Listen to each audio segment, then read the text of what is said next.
everyone. This is the one and only DJ Skyrocket, and I'm coming to you live with these fools. We'd like to welcome everybody to another episode with these fools. We'd like to welcome everybody to another exciting episode of Boukknight Picks and Lines. Present the fellas. As you can see, I got my other two counterparts here, and we got a special guest. He came back for another round. Y'all met him last week. His name is Chris Thomas, but we call him on here Big Nuts Thomas.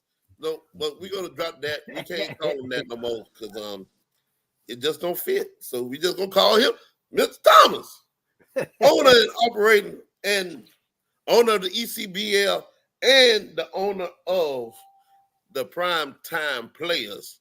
But first, I got to kick it over to my partner, my one and only H Boom Cool, Mr. Soldier. Tell everybody what's going on. What's going on, everybody, man? Back here once again for one more good show. We gonna, lay it out for y'all. What's going on? Talk about this, talk about that, the ins and outs, and everything else. So, it's not just ECBL, but we like to start off with that. And we're gonna have a good show, man. Anybody want to call in or hit the chat, whatever y'all want to do, man. We trying to monitor all that too. So, everybody, let's get it, man. All right. And you can see my other partner, Mr. 3 Tons of Fun, is back. I explained to y'all every week. Last week, he wasn't here because he got a job outside of this because we got to work to make our money. I got my man, Mr. Brown Liquor, pick himself. What's up, Mr. Brown Liquor? What's going on, everybody? Happy to be back this week. Yeah, I missed last week. Was sorry that I missed last week. Heard it was a great show and everything like that. I don't wear 2 tons of fun no more. I done lost some weight, so you need to change that. But just so happy to be back here. We're going to talk some NFL later on in the show. But like Soldier said, we're going to start off with the league that we follow, and we have the owner of the Prime Time Players, a team I done heard for the last, 3 years, a whole lot about. They're a strong team. I heard something about them today that just reiterated their strength, that they was able to beat a team and only had 6 players. Talk about jokes. Talking about using everybody on your squad and still winning, so nobody can complain about playing time this week for the Prime Time Players. Now they're still trying to complain a little bit. How you complain about playing time and you only went 6 deep and that's all you had, so everybody had to play. I'm telling you. Hey, before we get in on them, before we even get in on that, because that's big news right there. Before we even get in on that, man, because we I can't wait to get to that segment. But we're gonna talk about just the league in general. There are a couple teams in the league. There are no undefeated teams in the league, which is cool. But there are still 2 teams that have not figured out how to put it together to win a game, man. So we got 2 winless teams. We got Kingdom Life and we got the North Carolina Capitals, man. So I'm looking at these guys. Kingdom Life is 0-8. North Carolina Capitals are 0-5. I mean, you're getting a little late in the season right now, and I think any win that you could probably pick up would be a big momentum kind of shift, maybe going to the next season. I don't see either one of these teams, of course, at this point making a playoff run or anything like that. But Kingdom Life does. They got to play. They get to play. Who is the Rowan? What's Rowan County? Garden. The Rowan I think County they play Bulls? Garden City. I think they play Garden City. Rowan County's in their conference. They play Rowan County too. And they lost to Rowan County twice already. The next game should be what is the next game? The third game is the next time they play them. That'll be their third time playing them. Mm-hmm. And the Capitals do have 1 win. The Capitals, what you're looking at on that standings, that's the conference record on the left. They're 0-6 in conference. They lost today 159-139 to the Cavaliers, but they're 1-7 overall. They had beat Columbia earlier in the year. Okay, Columbia. Which Carolina Crusaders? The Crusaders. Okay. Yep. We got one winless team in the league still there. But I mean, Kingdom Life, man. Like I said, I've been, kind of wanting those guys to, get one in, man, get some momentum going. You know what I mean? Just at least maybe something they can build on next year, something like that. But y'all keep your head up, man. Y'all keep playing because it's all about fun. So. Well, those guys do, like I said, those guys do a good job in the ownership group. I'm looking at their schedule now. They've got Rowan County, who Rowan County right now is at the Garden City Magic, and they're shorthanded today. But then they play the Web Dogs, then they play Garden City Magic at Garden City, then they play the DC Heat at home, and then they play Winston-Salem at home. So they've got a tough road to go there. Not an easy schedule at all. No. DC's doing their thing over there. Those boys are holding it down. Fayetteville, they're doing pretty good over there in the Northeast Division, man, at 6-2, and they're on a 5-game winning streak right now too. So they really they sure are. They pulling out some they're doing some things, man. They got a couple guys over there, man, that some consistent players that seem like Brian Calloway. He's been having a good season. So I mean that adds traction to that team right there. So they'll be, a little scared to face with these consistent players like that. But the Gastonia Snipers, they're still doing their thing over there in Southeast Division. They're 5-1. They on a 3-game winning. They're on a 3-game winning streak. Well, they lost today, so that ends that 3-game winning streak. Yeah, they lost today to the Thunder. Today is 132-128 down there. But in that division, they're still comfortably at the top of that division, even with that loss, though. They're 2 games up right now. Yeah. They're 5-2, and then you got the Thunder and the Crusaders are both 3-4, and the Magic are 2-5. Right on. So did we get an update on the score from the Rowan County Bulls and the Garden City Magic? I have not gotten anything. They're one of those teams that both of them that. You don't get the real live score. You're supposed to be updating on your Twitter, each quarter, and I haven't seen anything. They haven't tagged the league because I've been tracking to see if anything was posted, and they didn't post anything. Okay. Yeah.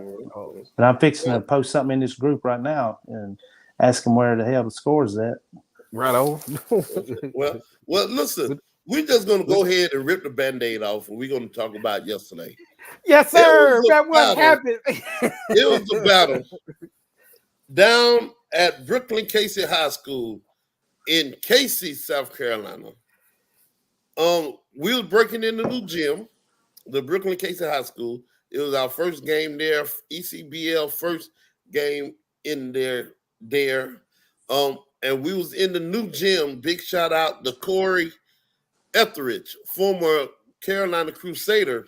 He is assistant basketball coach there at BC, and they opened up the doors for us to come in and do what we have to do. Now, it was 2 teams that arrived to the gym, but both teams can't go home with the W. Yeah, because one team only had 6 players. Well, they had 6 players, but I mean, they played. I can't take. It was a good game. The final score was 120-117, 3-point game. A low scoring game for both teams, believe it or not. With 117 to 120, 237 total points being scored. That's low for those 2 teams because those 2 teams are known to run the scores up. Well, if you look at prime time, if they only had 6 players, man, come on. Yeah, they probably was tired. They probably was tired. Oh, they was dead. They was out there. Pretty gas. How many players Columbia Crusaders had? We had 5, 10, 12. Oh, never mind. Once you went past 10, never mind. But we got a lot. Never mind. You had those people that responsible for holding the bench down. For when the players get up, they job to hold the bench down when won't fly up in the air. Oh, that's their only job? That's the only job. Y'all better get some guys in there to get them some breathers, man, or something. That's kind of because it wasn't like it was a runaway game. You know what I mean? No, it wasn't like it was a runaway game. So that's what I'm saying. With those many players, based Those many on players, the man. number of players that the primetime I players would have tried to run had. them. I would I have been 3 am minute gonna stretches, quote. just run as hard Look as you here. can. I'm gonna quote the late great AJ Johnson. Did you pinch the bitch? Cause y'all, with only 6 players, y'all got y'all ass whipped going by the numbers. Six Defense would have players, killed them. six I would players have ain't had to. supposed to beat 12. I would have had so many. My defense would have. I don't care if you score. My defense would have been so tough on those players, man. You got to tire them out. I would have had my. I would have been substituting guys in and out, man. I would have kept fresh guys out there to weigh them down, Skyrocket. Come on Chris, now. what do you think, Chris? What was y'all's game plan? What was it? How did that? I was sitting back pissed off because I mean it was close. The first quarter and the second quarter was close, and I think right there before halftime they ended up going on like a 12-2 run, and we were down 11. I think at a halftime, 11 or 9, Yeah. and then and it was just like we weren't closing out, we weren't doing everything right. And then I busted at halftime a little bit, and we went out there to start the second half, and I think they hit back-to-back threes, and the next thing I knew we were down 19 when I looked at the score at one time, and I was like, man, this ain't gonna get good. And then it just kind of broke down. We had Matt Powell. Matt Powell kind of got hot. And Odell Turner hit some buckets down there. I mean, the Crusaders played some really good. I mean, they played some tough defense. But I mean, we got hot. Quan Powell. Huh? Quan Powell. Yeah, Quan's good. Yeah. Quan played collegiately at Auburn. At halftime, the score was 63-52. But y'all outscored us fourth quarter 40-29.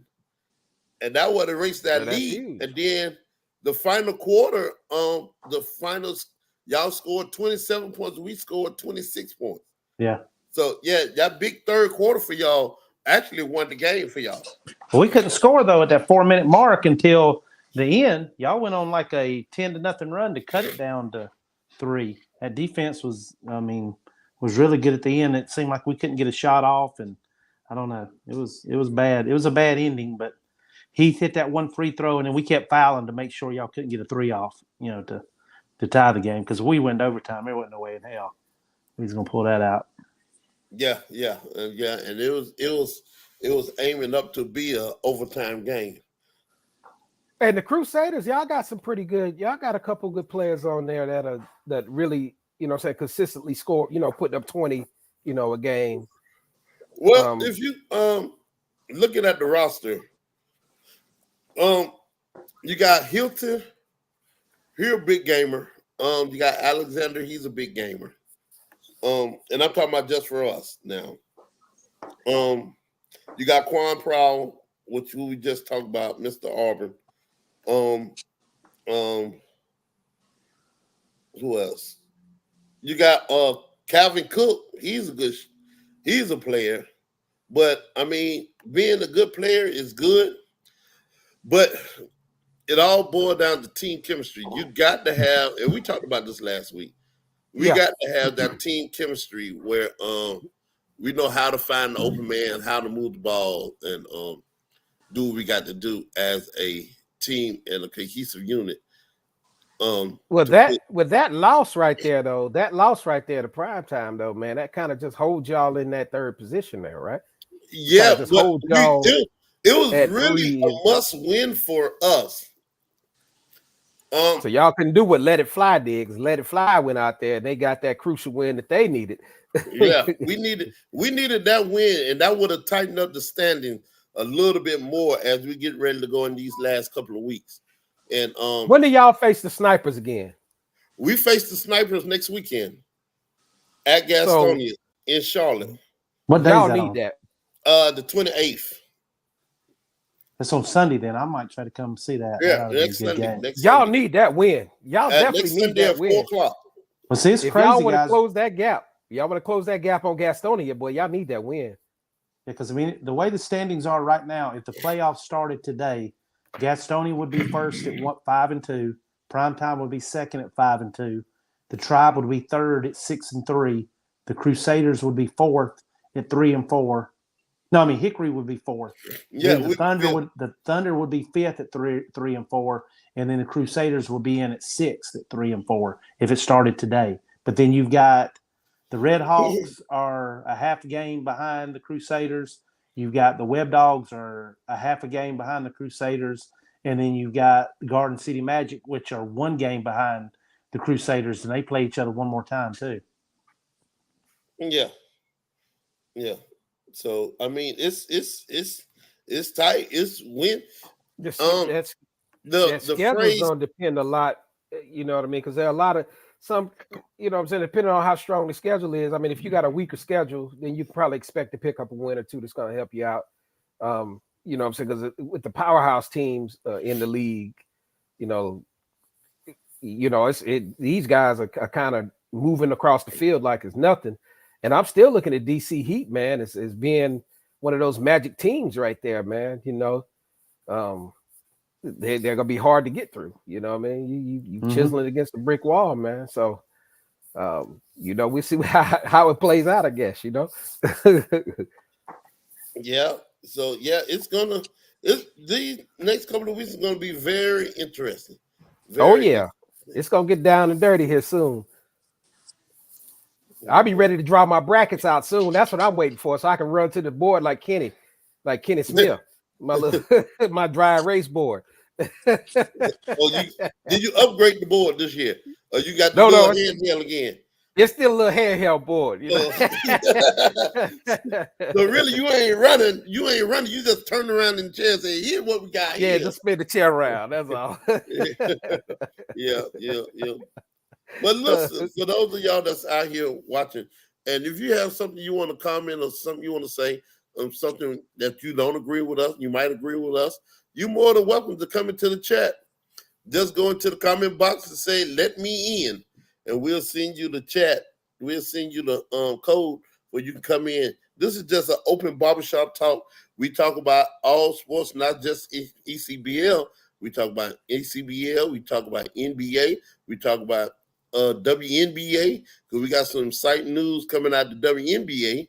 We talk about the NFL, and we wrap it all up with a little bit of boxing, and it might be a little bit of baseball.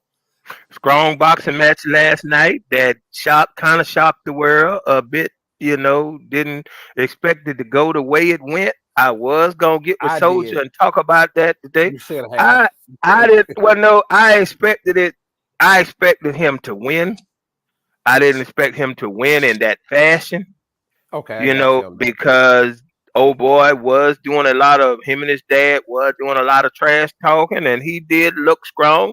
You did tell me check out some of these guys' fights, and I went back and on some YouTube, and I looked, and I said, okay, this looked like, I already knew about Garcia, because I had done seen some of his fights. So I went and checked the other guy out, and I said, okay, he looked like he pretty nice. The dad did kind of, because the dad made a comment one time he was the next Floyd Mayweather.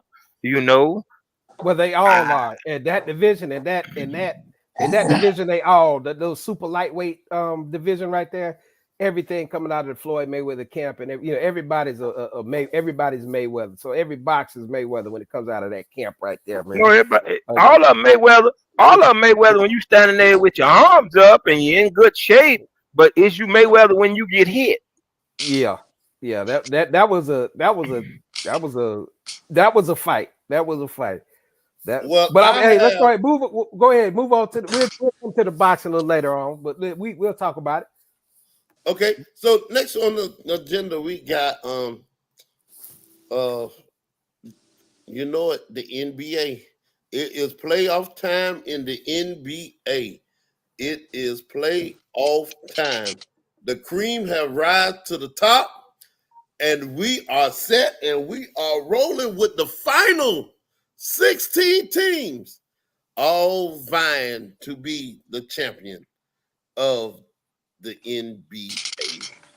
I kind of don't get too excited about that because honestly, I don't follow it like that. I might look at some scores here and there, but I don't really follow it or follow the players as much until we start to get to those conference semifinals, in that area, where you can start really making out those brackets and seeing the team. So, we got 16 teams. You got a lot of great players on all these teams, of course. But, I like to look at it, man, when the rubber meets the road. You know what I'm talking about? When you start to narrow down these, where it's time to go ahead and start putting in those brackets and really seeing what's going on.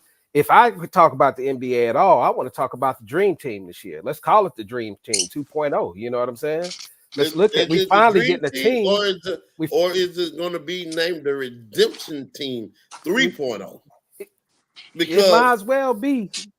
They did not win the gold. They did not win the gold at the Olympics last time.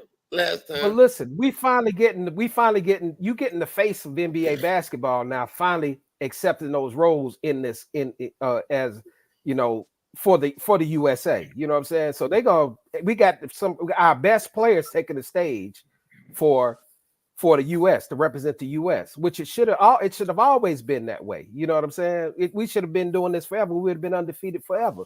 So now we've got so we've got all the big names in the NBA that are on this team now. You get to see the best of what we have to offer. So a lot of these games should be, matter of fact, all of them should be blowouts. If we the best basketball, nation on the planet, you know what I'm saying? I mean, I know you got the big Serbians and but are we those guys? This shows it. Put your best against the best. The rest of the nation's gonna do the same. Well, let's think about this. Have everybody know who's on the team this year for the Olympics?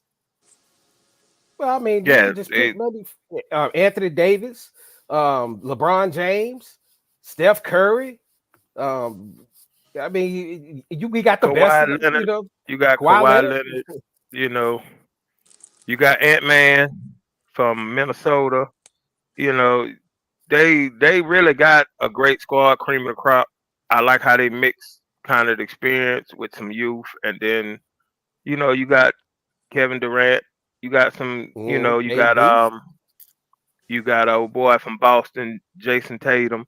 They got what is considered market wise, and that's when I looked at it, I thought it was more marketing because you really went around and you picked all the big names, and when you came to the younger player, you picked one of the biggest names, and what our people are saying is the next superstar after LeBron leaves in the NBA. A lot of people are predicting he's going to leave Minnesota, because the way he's playing and everything like that, he may have gotten too big what they feel for Minnesota, in Ant-Man. But, he is a star. He is a superstar. He is a superstar. If you don't already consider him a superstar, he is a superstar in the making. Yeah, one thing though about, like you said, about leaving Minnesota, I think the little bit of the difference in the NBA now compared to 10 or 15 years ago, the NBA would let guys go and move and stuff like that. They'll do everything they can to keep that kid in Minnesota. Minnesota, you got to think they're the number 1 seed this year in the play. I mean, number 2 seed, and he's been spectacular. They want to continue to grow these markets, and by letting these players leave and go other places, that's not helping these teams. And what he's done, I mean, he's put Minnesota back on the map, because you remember they had Garnett and Marbury and let both of them go, and and it depleted that organization, and it was hard for them to recover. I think the NBA pretty much will, they want block trades and stuff like that, but I'm pretty sure that there's incentives to keep players in certain places. You want to, we don't hear about. But Chris, another thing, you want to keep Anthony Edwards there. Edwards, you definitely want to keep him there, man. I mean, he's averaging 30 points a game, so you know what I'm saying. If he scored 30 points in the next game, he'll tie another great, Michael Jordan, for the most 30-point consecutive game at home. Because right now, Michael Jordan was sitting at 5 in one season, and he's sitting at 4. So he can tie the record, and then if they make it, he could probably exceed it too. Because I don't see anybody stopping him, and he's a student of the game. He knows what he's doing. he has a high basketball IQ. He knows what shots to take. He don't force nothing. Well, I didn't see him force anything the last game. So I mean, the NBA. If he stays humble, he can be one of the faces of the NBA in a couple of years. One of the players. He's already come to that level to pretty much. Right now, I say he's the fourth face of the league. He's behind LeBron and Steph Curry and Kevin Durant. But once you get to them three, with Morant, Morant getting into trouble, he got in, and the injury, I believe Ant-Man has kind of passed him because Zion ain't healthy. I believe Ant has kind of passed him, both of them, on being the face. But to get back to what Chris was saying earlier, Chris, one of the things I hate is with the old heads, and I grew up in the old head generation, when these kids, young kids now leave, because these kids only signing 3-year deals, 3 to 4 year deals. Yeah, they're not doing the long years. Like when Barkley and all them came out and said, "Oh, we wouldn't have never went and joined Jordan. We wanted to beat Jordan." You wouldn't have went and joined them because you could, because y'all were signing 10-year contracts back then. These kids are smart enough now, or I don't know if it's them or the agent or whatever, but they are signing at the most 5-year deals. I mean, they say 6. Some of them may say 6, but it's a player option after 4. It's like that. So they're not locked in 10 years with the same team. So if this team don't try to get better players around them, they're able to leave, and go to what they feel are greener pastures, See, when I grew up watching basketball, it was in the late 70s. And back then, you really didn't have free agency, player movement, and all that. And I mean, Moses Malone, when he got traded to the 76ers, that kind of opened things up. But that was like the biggest thing that happened in basketball when Moses, the number one player in the NBA, left and went to go, with the 76ers. Everybody knew that they were going to win a championship once he went over and got with Dr. J. But I mean, then we had the Jordan. I mean, because I grew up seeing when Jordan came in, when Magic came in, when Bird came in, and those guys came in. They came in. These were franchise players, and you knew every player on every team, just like baseball. Oh yeah, football. When we were kids, we'd collect our cards or we'd watch a team. You could name everybody on every baseball team. You can name everybody on the football team, everybody on the basketball team.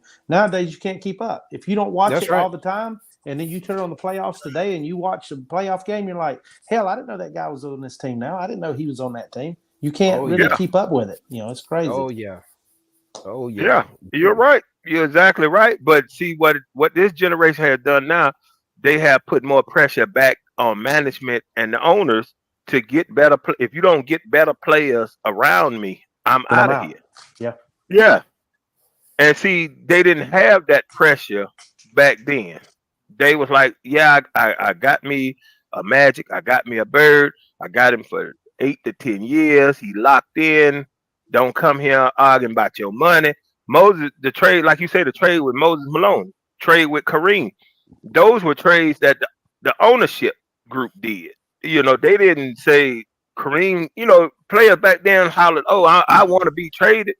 But they didn't take that stuff serious because I got your rights. If you don't want to play for me, you ain't gonna play for nobody because I'll just let you sit there. I got your rights. But the contracts back then might be $200,000 compared to $15 million. Now. Yeah.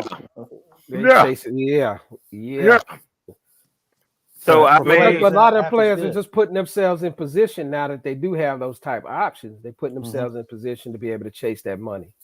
So you get the money. The money is there, but at the end they want the championships too. They're getting their money.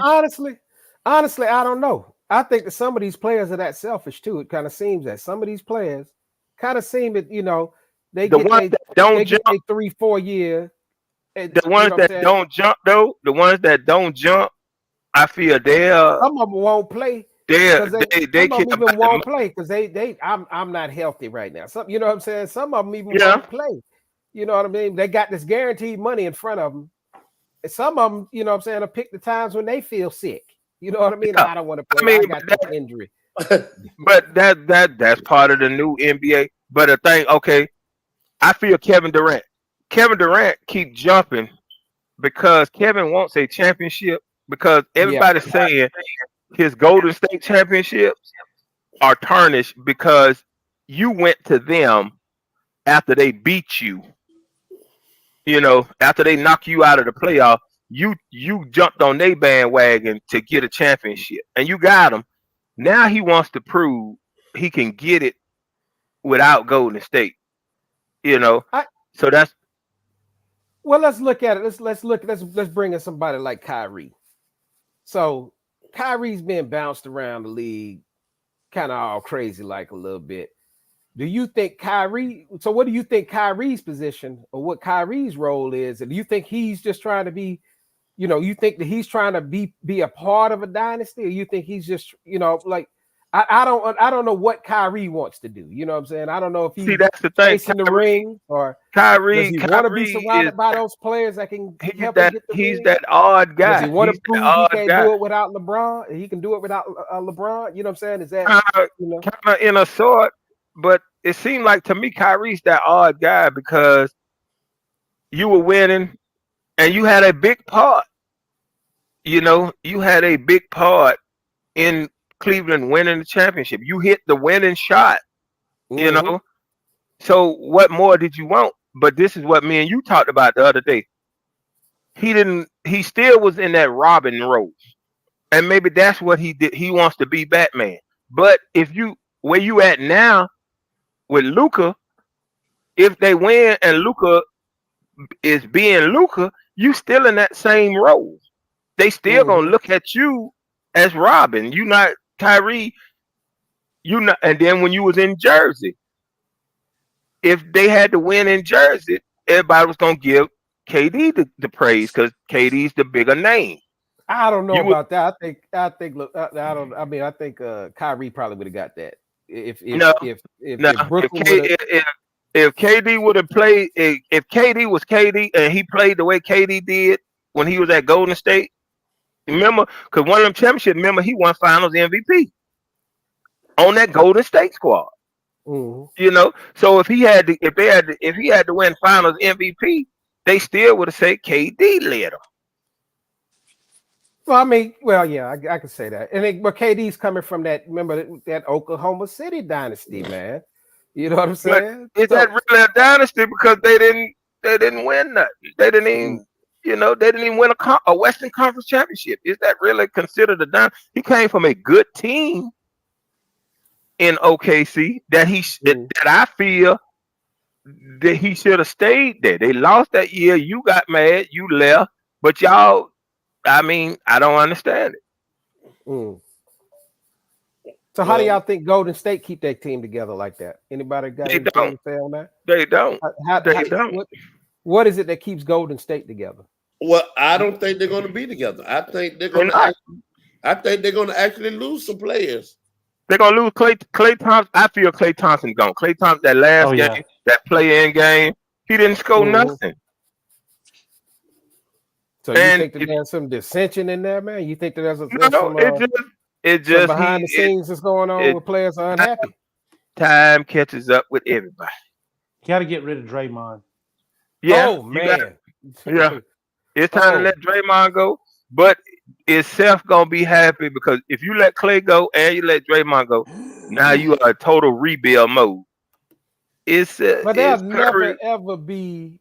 I don't think that they'll ever get back to... If they do release, you know, both players, I don't think that they'd ever be, you know, Curry ain't gonna do it himself. It's just, you know what I'm saying? What, you gonna just surround him with a bunch of, you know, young talent and then try to build from there? That's what you got to do. Because so how much longer do you think that Curry has, you know what I'm saying, to bring home another, you know, title? He's not bringing another title home. I think they title days. I'm with Chris. They title days. He's not bringing another title home with him as the main piece. Yeah, you know, he's gonna have to sidestep and take a supporting cast role.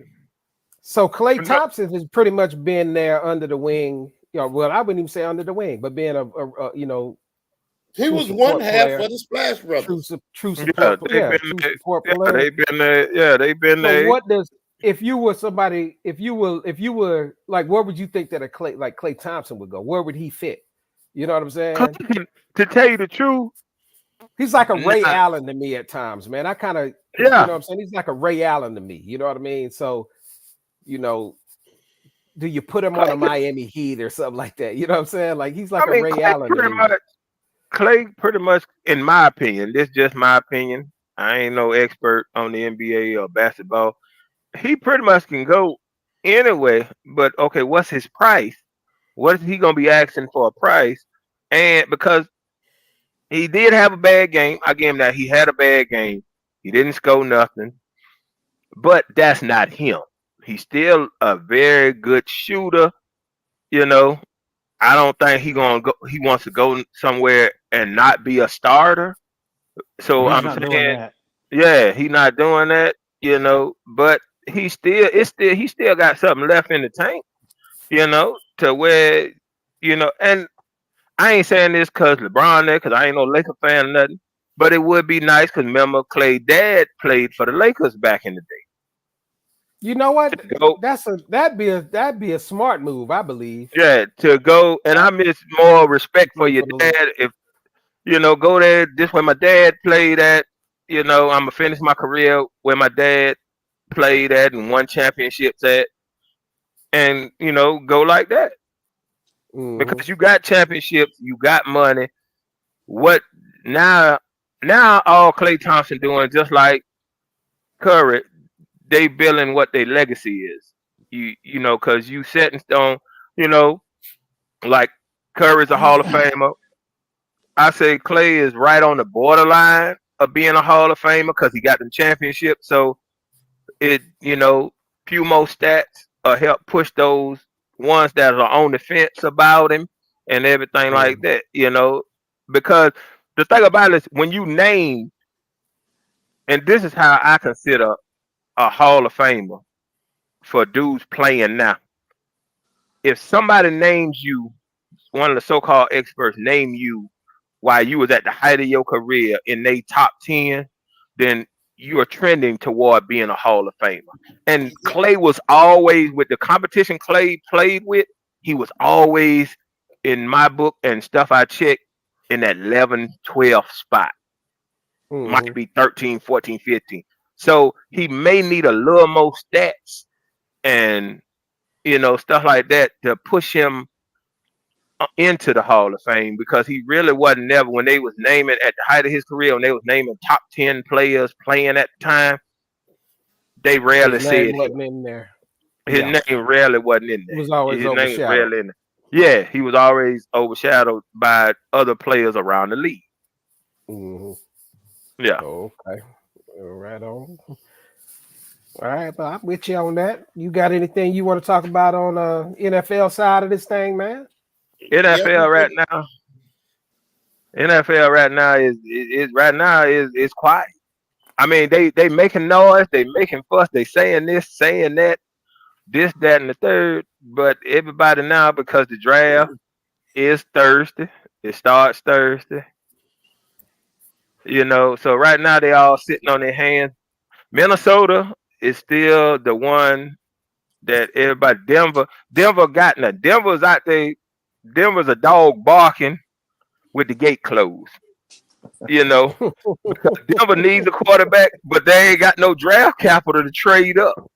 So they're either gonna have to just sit back and hope Bo Nix fall in their lap, or just stop barking because they coach getting on podcasts and interviews and saying, "Oh, we gonna be aggressive in the draft." With what?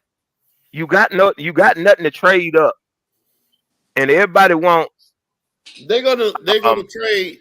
They're gonna trade future concession sales. They must be gonna trade future concession sales. Minnesota. Hey, the price of beer just went up from $4 to $6. That extra $2, they're gonna use that as capital to buy somebody. So,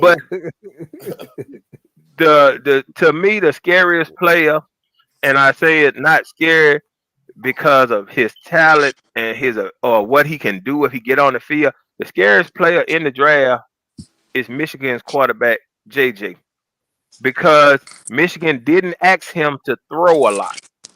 So you don't know what you getting in a passer. He looks good in shorts. Besides me, everybody looks good in shorts. You know, I don't look good in shorts. but the thing about it is, Harbaugh is talked about him. Harbaugh has hyped him up and everything like that. But Harbaugh ain't gonna pick him because Harbaugh has his quarterback in San Diego. Yeah. So, but Harbaugh is being a coach. He's being, this is my guy. He's great. He this, he that, and I mean that's any coach. If you trust in a player that you had on your squad and you won a national championship with.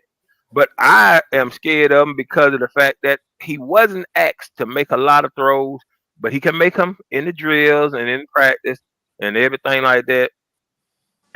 But Minnesota is needy and Minnesota is hungry, you know, and Minnesota just feel because they got the receivers, they got tight ends, they got a good defense. They feel that they just that one play, that quarterback away, you know, Kirk Cousins. He down here with me now, Chris. I live down here near Atlanta. Atlanta gave him a whole lot more money than I would have gave him, you know. But Atlanta got a decent offensive line. Atlanta needs to work on their defense. Atlanta got running backs. Atlanta got tight end. Atlanta got wide receivers. On the offensive side, Kirk Cousins, to tell you the truth, Kirk Cousins is a good fit if he can stay healthy. But Atlanta's problem is their defense. But going back to JJ, Minnesota, I feel Minnesota. Now the Cardinals, from what I've been reading and hearing, the Cardinals are falling in love with Marvin Harrison Jr. It could be smoke they blowing because they want people to up what they want to give them to move into that fourth spot. But everybody's saying if you want to get a quarterback like JJ, San Diego's the team to call. Offer San Diego something good. San Diego will move out of that fifth spot because they don't need a quarterback. They need other stuff on their team because they let their veteran receiver go. Running back go. You know, so they are willing because they want to trade down to get more. But if they don't trade down, some of them are saying they may pick Brock Bowers, the tight end out of Georgia. They claim Harbaugh claims he loves it. You know, but all that right now could be just blowing smoke. You know, you blow smoke now. I love this guy, I love that guy. Because now what they trying to do is get you to up what you willing to give up to move into my spot. You know? So chess game. Yeah, they playing the chess game. And that's what the NFL is every week is a chess game because and I'm just go back to a youngster when I just watched the game on TV. I was like, just throw it. Why are they not throwing it? I didn't realize moving the ball 20, 30 yards and not scoring. Now your defense come in and stop them. Now you pinning them deep with a punt. Now they got a longer field. I never looked at football like that as a youth. But when I became an adult and older and I really looked at it, you don't have to score on every down like I wanted them to do as a kid, but now what you really have to do is flip the field to where now we got them longer. It's longer distance for them to get down the field. We get out here and we stop them. Now it's a shorter field for us because they punter ain't gonna pin us deep. You know. Right. So that's what the NFL right now. It's quiet. It's quiet. You hear love rumblings, but the rumblings you hear don't believe them. Oh, we love this guy. We in love with this guy. We settled on our guy. We stuck with our guy. The only team stuck on a guy right now is Chicago Bears. They say Chicago done tell people stop calling them. Yeah, they definitely going with that boy. Yeah, they going with Caleb Williams. They done say Chicago done tell people don't call us no more. Right now, Chicago Skyrocket, right now Chicago like that girl you met and did her bad. Don't call me no more. Don't call me. The one that left him in the hotel room up in Anderson. Yeah. That's why I look at her. By himself. That's why he was snoring. Oh, man, In sleep that in the middle of snore. the afternoon. Listen, Wrapped in the bed sheet. I was working. Man, and I was tired. just on the phone with you Listen, 20 minutes before then, man. Yeah, it don't take that long to go sleep, man. Listen, I listen, these last 2 days, Chris can attest. We was together yesterday. I got to the game. The game started at 4. I got there at 3:20. I just came straight from a tournament and I was dog tired, man. I'm true. Listen, I did all I could for we won't get fined because we was finna get fined because I couldn't get my Star Spangled Banner to play right. But I worked it out. I worked it out. But listen, we're gonna segue. We talked about it earlier, and before we talk about it, I'm gonna play the clip of the after fight interview. Hey guys, from King, what they call him King Ryan. So hold on, listen to this. Go ahead, Jason. Chris about to say something. Oh, go ahead. Yeah, guys, I'm gonna go ahead and take off because I'm gonna run and go get me and my wife something to eat. But I'll definitely be back in. If we're on next week, I'll be in next week. I can even, if I'm at that game, I can get on right with y'all after that game because I'll go to that Sniper Columbia game. So I can get on the way home after that on that one next week. Okay. Well, right on, brother. Welcome to the team. We'll see you next week. We appreciate you, Chris. We appreciate you. And remember, whatever you get for you and your wife, think about us because we love to eat too. Yeah. Hey, if you was up here, we could get it. Especially if it's tacos. All right, Chris. All right, guys. Next week. I appreciate you. Yep. Yeah, man. I appreciate y'all having me. All right, brother. All right, ladies and gentlemen, we finna go to the post-match interview with the one and only King Ryan. Yeah. Hate on me because I'm pretty and shit. Man, that's fucked up. At the end of the day, I've been boxing my whole life, and all I do is love God and try to help the children, and you guys straight hate on me. You guys do not love the truth. The truth is in front of you. I put my fucking reputation on the line for all the kids in the world, and everybody's fucking staying quiet, but me. Ryan, this is a competitive fight right into the middle rounds of this fight. You landed that first knockdown. What were you seeing when you landed that left hand? I don't know, man. I got to gather my thoughts. At the end of the day, I need a shot of beer or like alcohol, something to get my mind going. Feel me? I'm just kidding. Man, you got to take a joke, man. But the left hands, the ones that you landed on Devin, how much did that change the fight in the middle? The first one that knocked him down. Oh, yeah. I just knew I had control after that. It's hard to recover from big shots. And, maybe my conditioning wasn't my best, but, at the end of the day, I got the job done. You seem to have some incredible moments early in the fight, middle of the fight. Then there were some moments where you went back a little bit of that shoulder roll at times, fought a little bit more defensively. Was that just a conditioning issue at the time, or was there more to it? I don't know, man. I have ADHD, so I just start doing random things.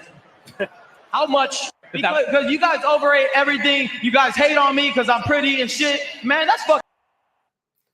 All right, fellas. Mm-hmm. Hear what King Ryan had to say. He was feeling some type of way. He was feeling some type of way. But do you think he's going to get fined for his comments, his off-cuff comments? He shouldn't, because boxing is a pay-per-view event. When you pay for something, you want the raw uncutness. When I pay my, whatever that fight costs, $59, $69, $79, I don't care, and then when it showed on the East Coast like that's him, the little children supposed to be in bed. If you a parent and you got your child up watching the fight 11, 12, 1 o'clock in the morning, you might hear some cuss. Let's look here. I don't want to disrespect nobody, but that was that man feeling at the time. That man dealing a sport the way he getting punched at and punched in the face and punching people in the face. So a little cuss word don't bother me. I'll tell you a little bit of story behind that rant and what all that was meant to talk about.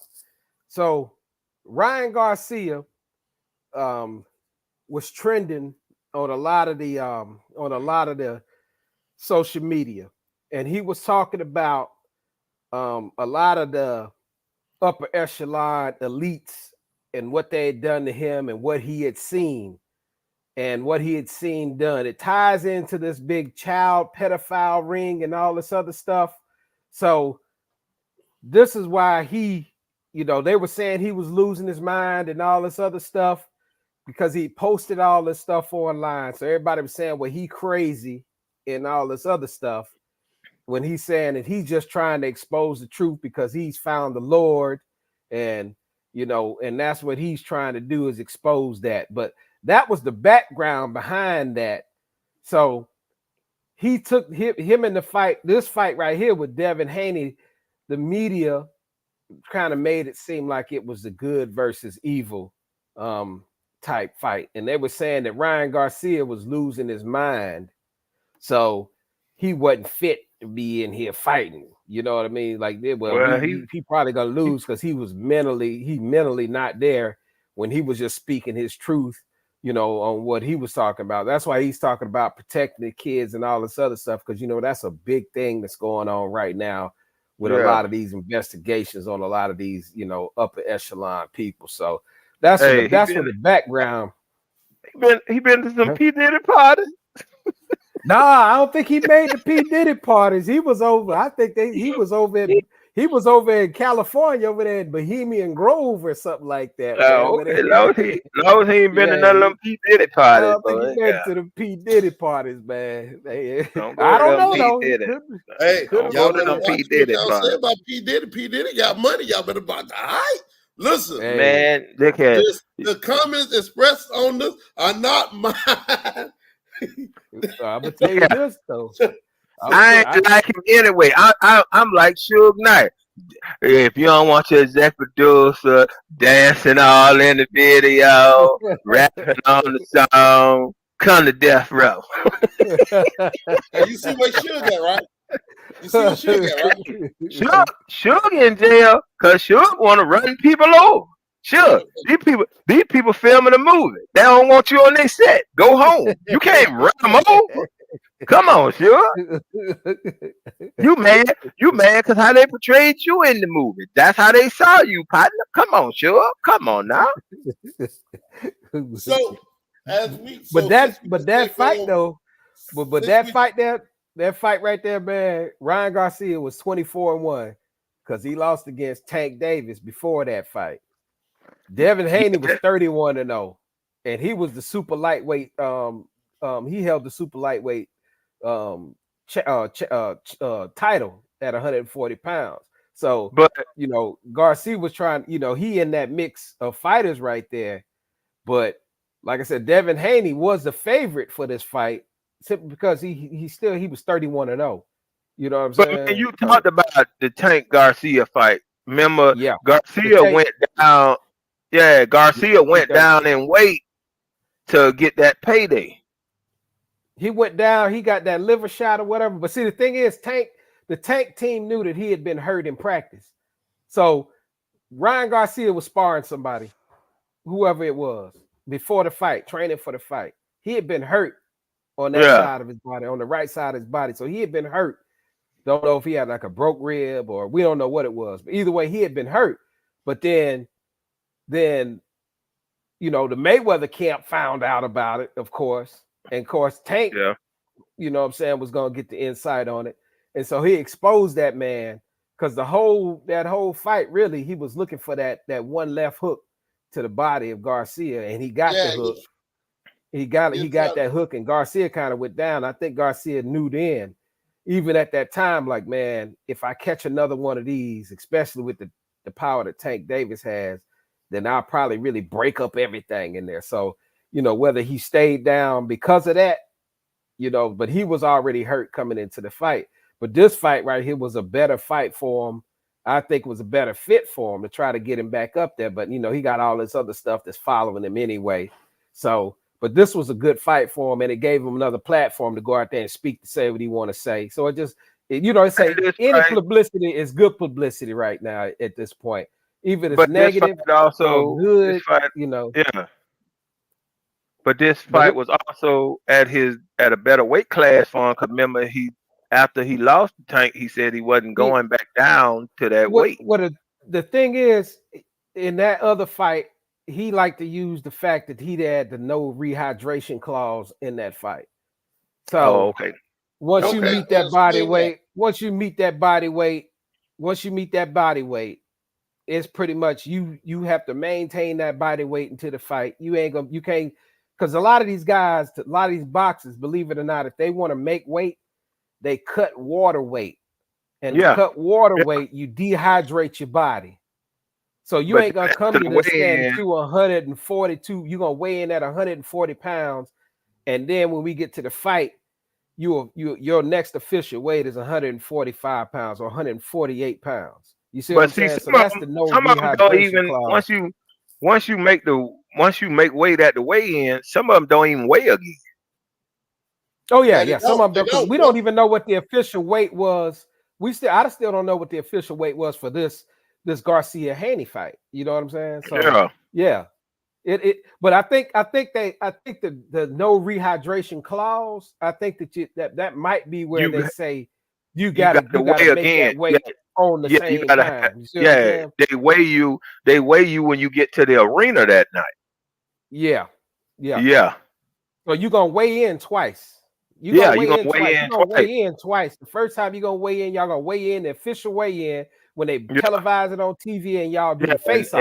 And you up there in your draws, and then you're gonna weigh in at the arena to make sure you still at that same weight. Yeah, that's that no rehydration clause comes in. It's a terrible ass term, but that's kind of like I wouldn't. But I mean, to me, that means you going for the straight money because I wouldn't even never agree to no shit like that. No. Well, honestly, the official weigh-in, that's why they call it the official weigh-in. If I make weight at the official weigh-in, I'm good. Yeah. Don't weigh me when I get to the arena. Yeah, I would think that would be. But see, we gotta understand a lot of these boxers want the edge on all of these other competitors too. You know what I'm saying? So even a little bit, you know what I'm saying, even just that little bit of body weight, you know what I'm saying, could mean a lot. Or if somebody is able to rehydrate and get healthy, his shots might be more crisp. You know what I'm saying? He might have a little more stamina. You know what I'm saying? So that says a lot, you know, for these fighters because they real technical about especially the camps are real technical about they boxers. Yeah, because to go back to a classic fight, my favorite boxer of all time, Marvelous Marvin Hagler against Sugar Ray Leonard. Sugar Ray threw in rules about he wouldn't fight unless the ring was a certain size and the gloves they used had to be a certain number of ounces. Yeah. And they said Hagler shouldn't have never agreed to those things because what he wanted wasn't in Hagler's favor. Mm-hmm. But Hagler just wanted to fight him so bad because Hagler wanted to get him. He agreed to stuff that hurt him. Yeah, and see, like you said, that's how boxers are. I think they just 8-ounce gloves instead of 6-ounce gloves for that fight. And I believe the ring was smaller. You know. So he said they did. Yeah, the ring was smaller, so he wouldn't be able to run from him. He said. Yeah, but no, that the ring was smaller so that he wouldn't be able to run, but you wouldn't get tired running over a big ring. Mm-hmm. Yeah. So. But you know what though? One of the I thought was a really good fight, man. I mean, a lot of people didn't see it. You know, I didn't even see the fight. I just kind of watched it later on when actual Floyd Mayweather, but not Floyd Mayweather Jr., but his dad was boxing. And he boxed Sugar Ray Leonard. That was a spectacular fight, man. I you know, that was one of the. I didn't put no pieces, you know, for y'all to watch on it, but that was a pretty good fight. You know, just bringing that up because of the old school fights. So the old school fights, they had a lot. There was a lot less technical stuff that went along with it. There was brawling. But with every generation, there was still something, you know what I'm saying, that fighters wanted to see there. But anyway. What's up with your girl, Brittany Griner, and her wife having a baby? Hey man, Hey, So how they have the baby? Are they adopting? Artificial insemination. Oh, that, Brittany that good. Griner's wife is like is Oh, actually let them pregnant. let them do that. Let them do that, man. Cause man, they got love too, man. They got love. They want to give to a child and bring a child in this world. That is, I am So dead let me ask serious. you a I'm question. not, because a lot of times I use a lot of sarcasm, but I'm here to tell you I'm not being sarcastic. Kids need love, and everybody want to be parents. And if you got the love to be a parent, that's why we got. That's another Okay, well conversation on down let the me ask road. you a That question. roadway stuff. Let me ask What's you up, bro? one What's question. up, Let me just cuz? ask you one question there. hold So up. They're what? the wife right there. So everybody don't know what her wife look like. That is her wife. I don't That's see nothing but a rolling screen. okay. That's Brittany Griner wife. Yeah, it's not your She, screenshot. she, yeah, It's it ain't buffering. loading. It's buffering. It's So buffering. Brittany Griner wife is a circle going. That could have been the sperm that got Brittany Griner wife That pregnant. maybe that It's was the trying to one. find the, yeah, maybe that's trying to find the egg, but that ain't her wife. But no, I mean, There she Oh, go. there you go. now you selling some product, man. Hit close Clothes, on that, man. yeah, hit clothes on that, man. Okay, All right. and that's cool. All right. So now we see them. We know who they are. Okay. All I'm saying is my question. This is just my one question. Okay. Now, everybody's all for artificial insemination. And now I'm 100% for it, especially if there's a couple that really can't get, like you just can't get, you can't get pregnant, or y'all been trying. Maybe the male in the relationship can't, what I'm saying? He can't, the sperms ain't swimming, or you know what I'm saying, or something like that. Maybe, they have some reproductive issues within that family. But people are using this now because they now feel the need that they want to care for a child now. Oh, well, you know what? I think I want a baby now. You can go, it's like going out and shopping at Walmart. Just go pick up your baby. Not only that, it's it's not like it's somebody that you're intimate with. You know what I'm saying? Like that can actually use the natural process and God's given natural process of Mm-hmm. humanity that was given to humanity through God's natural process, X and Y chromosomes that meet, that happen like that. Instead, you go out and find one that's been frozen in time. You know what I'm saying? And now all of a sudden, y'all want, you two want. Maybe it could be two men, it could be two women. So now everybody has the right to parenthood at any cost. When the natural law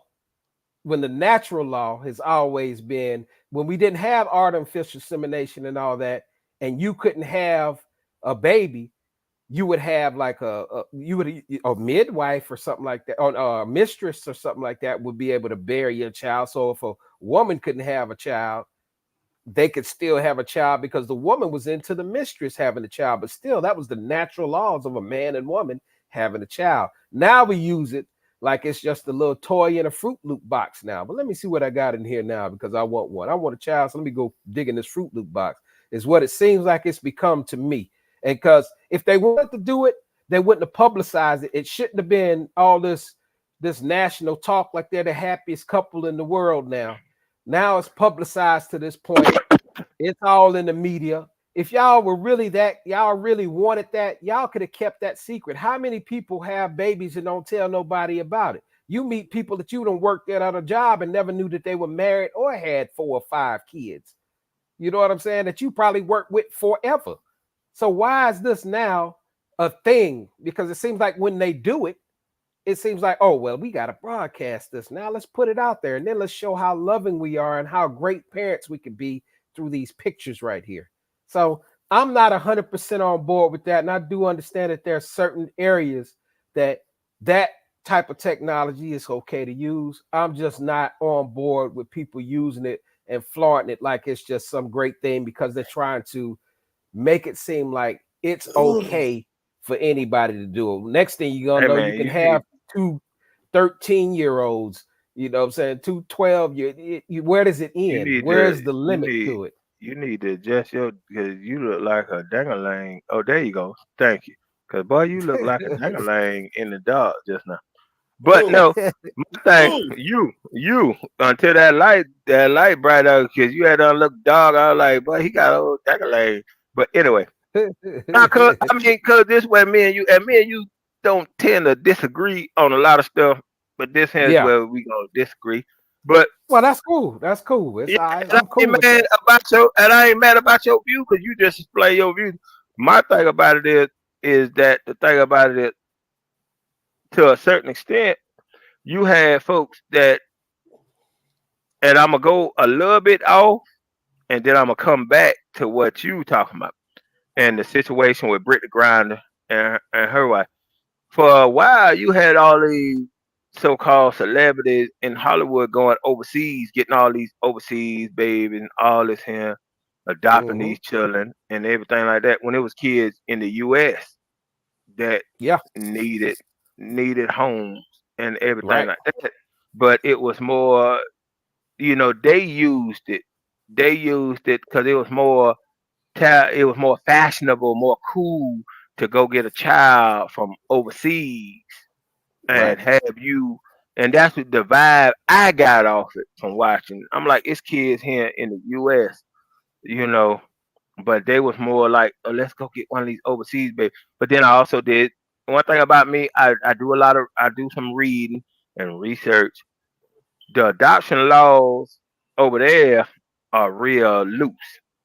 So it was easier for them to go overseas and get a child than here in the U.S. So this kind of goes back to my thing. I mean, if we in America talking about we pro-life and everything like that, you got all these kids in the U.S. that need adopting, but y'all make it so hard. And I understand don't get me wrong, I understand protecting children and everything, because you just can't give every motherfucker that walk in the door a child, because you don't know that you got to do background check, you got to do searches and everything like that. But you got some celebrities that were trying to get kids, and if you talk with them, and I've read articles with them, these are celebrities, famous people. They made it hard for them to get kids. You know me. You know the money I got. I'm trying to adopt a child, but you making it super hard for them. So now back to the Brittany Griner thing, and just like down here in Atlanta with the brat and her wife, I thought about it because I thought about it with them. I'm like, one, brat wife already had kids. Brat didn't have kids. Brat wife was kind of old, so that's why Brat ended up toting it. And it was some medical issues with her wife. I don't want to misquote. Ain't nobody looking right now. I don't want to misquote, but they deemed it was safer for the brat, yes, to tote the child. Right. Because of health issues with the wife. She looked Right. good carrying that baby. Yeah, but it ain't even point of that. Now the thing about it is, I ain't gonna knock nobody, because all three of us are parents. But all three of us are heterosexuals. Right. So kind of in a way, I look at it like, because I chose to be heterosexual, that means I only get to be a parent. You know what I'm saying? So that's how I look at it. If you got somebody, it's about love. If you got somebody you love, whether it's two dudes, two girls, if y'all got love to give a child, treat that child good, y'all gonna bring that child up in a good household, keep them safe. What y'all do don't matter to me. How y'all have sex, it don't bother me, because I look at it like this here, and Toya done introduced me, because y'all look at me, I done calm down. Ain't nobody want to see the brat belly. You nigga, get your sick fetish off the screen. That's what you look at. Because you want to look at the brat belly. That's your sick fetish with the brat belly. Go and Do what you do in that Anderson hotel room, and don't turn that light back down. I done told you about turning that light back down. What light? I'm not touching no light. What are you talking about? That light keep going down. See that boy? You got me. Look here, brown liquor at the bottom. There it is. There it is. Hey, we know you couldn't hold on past an hour anyway. So What you mean? Hold on, Petal. What? You ain't never saw that red cup going out to my mouth. I The was red drinking cup is rolling, boy. I've been drinking since this podcast started. You ever seen me not drink in this podcast? Come on now. But see how you always throw up. See, look at that. The devil. The devil. We having a serious conversation. And he had to throw the bread belly up in there. But nah, I mean, I'll leave it at that. I'll leave it at that. Like I said, because everybody got varying opinions. And the thing about it, but the thing about it is, cause me and you got two different views, but guess what? We ain't arguing with each other. This is what I try to tell people in the world. Me and somebody else, and this here my ace boom coon. You my ace, you my dog. You know that. Oh man. Hey, cuz you called me goddamn the night and said, cuz I need you in Texas, some shit going down. I'ma say, look here, cuz, let me get about 2 more hours of sleep and I'm on the way. I got you. I know that's right. I know that's right. But see, I'm saying we can disagree. That's the thing I don't understand about folks in the world. We can have different opinion about stuff, but at the end of the day, it's still all love. Because we don't agree on something, that don't mean we got to fight and shoot. But that's what people don't realize. We ain't got to fight over. We ain't got to shoot over. We can just have our differences of opinion. Since you're talking about that, let's segue over. It is that time of the year where all these festivals are beginning to pop up. Yeah. What you talking about? Starting next week, we got the world famous Sweet Potato Pie Festival. Oh, good in gracious. the big city of Hopkins, South Carolina. Now, I know for a fact, neither one of y'all gonna be there. I know this. You might be there in spirit, but physically, y'all won't be there. I definitely won't be there. Now, the week after that, I might be there. The week after that is the Eastover, the 45th annual Eastover Barbecue Fest. Oh, I ain't gonna be there. Now, let's look at these two festivals together, because they're in communities next to each other. Hopkins, Eastover, even though you got a little bit of gas and little stuff is in the middle of, but really, Hopkins and Eastover actually touch each other. You know that, right? All right. Yeah, I know that. I will live there forever. Of course, we know that. Look at these two festivals. Which one of these festivals would you be most willing to go to, and why? EO, baby. EO.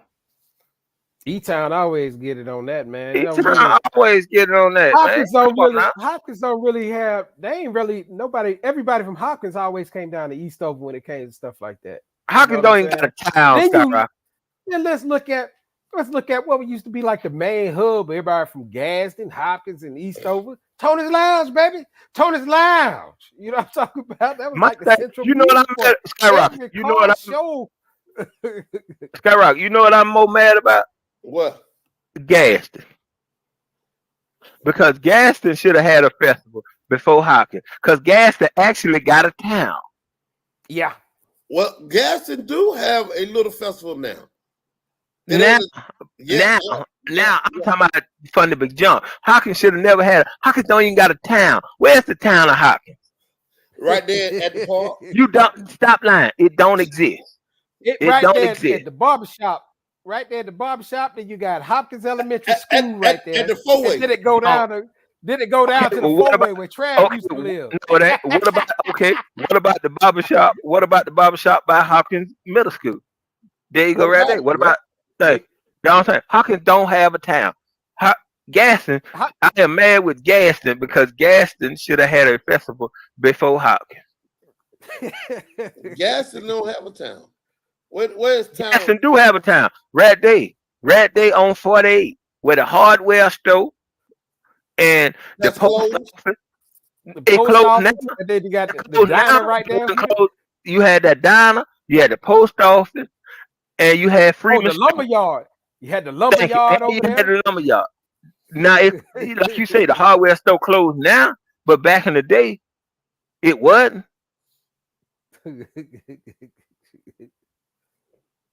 Okay. All right. All right. All I right. just Well, thought let's, I have. Oh, I just hey, thought I wanted to hear. I I just got wanted to one hear last y'all thing I opinion want on to this say. festival.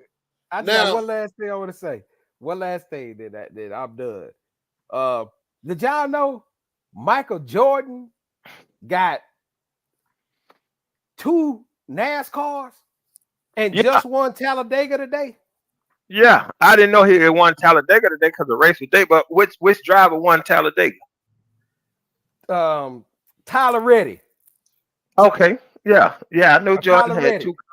Yeah. So he got number 23 and 45. Number Yeah. 45 just won to before we got on. I was like, man, because I didn't know that. I'm looking at it, and I was like, because when they were saying, yeah, with the Jordan team, I said, what? I'm looking at it, and then his guy, Tyler Reddick won, and then I'm looking. I said, oh man, that's Michael Jordan over there. You know what I'm saying?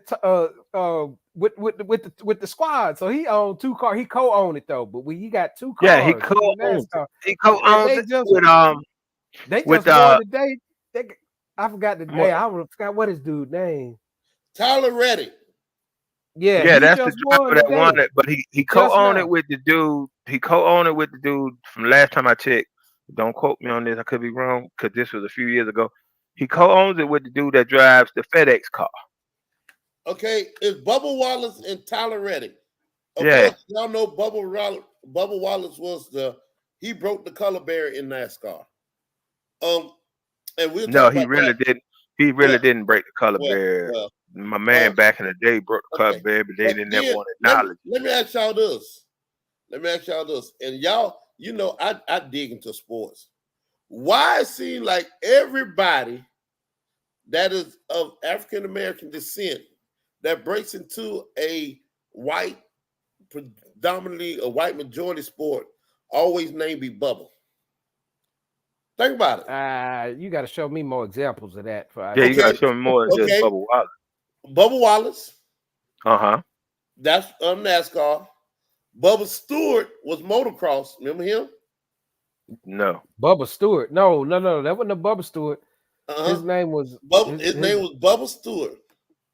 no, Yes. not the black dude that I don't follow Tony no Stewart. motocross. His name was Tony Stewart. No. Tony Stewart was a white dude in NASCAR. Tony Stewart was the white guy in NASCAR. But you talking about Stewart, motocross, right? Yeah. His name was Bubba Stewart.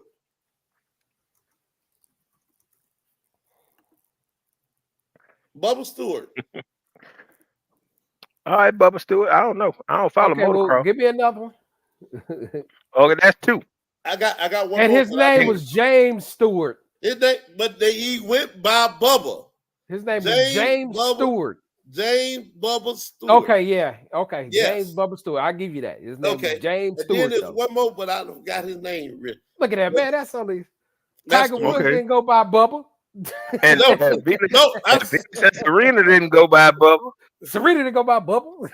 I ain't say all sports. I said you said predominantly white sport. Yeah, predominantly white sport. But tennis wasn't predominantly white sport. Think about it. You got to think. You had Arthur Ashe. Arthur Ashe been playing on the tennis circuit for the longest.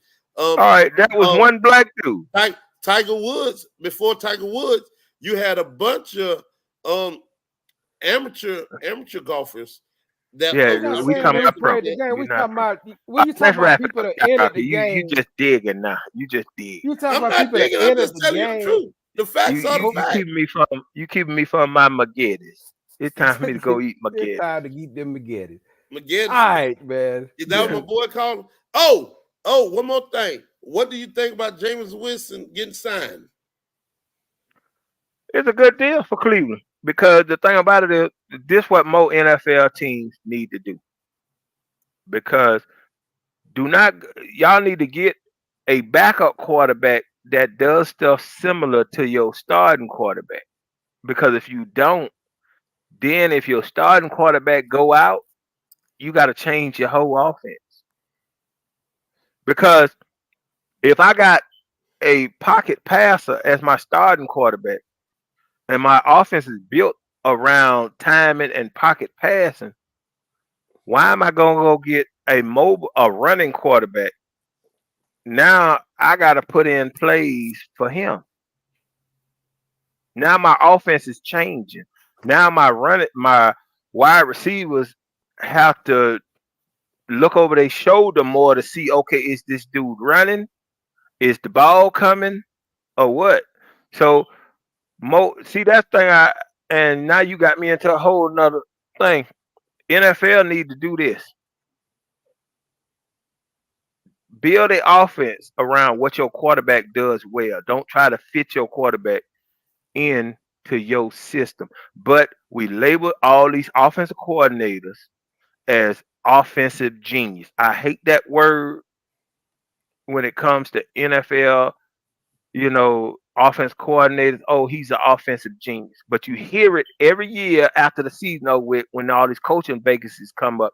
Go get this guy. He's an offensive genius. How some of them offensive geniuses done played out? Because all of them coming out of New England, because they was under the Belichick tree, were considered either offensive genius or defensive genius. But come to find out, all they were was yes men.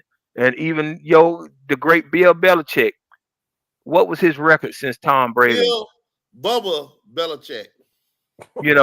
What was his record? He has a losing record since Tom Brady left.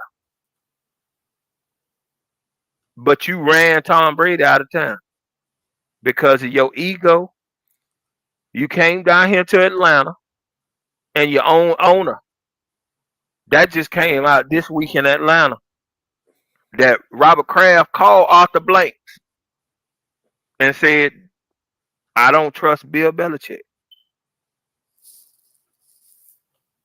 I wouldn't trust him. That's it.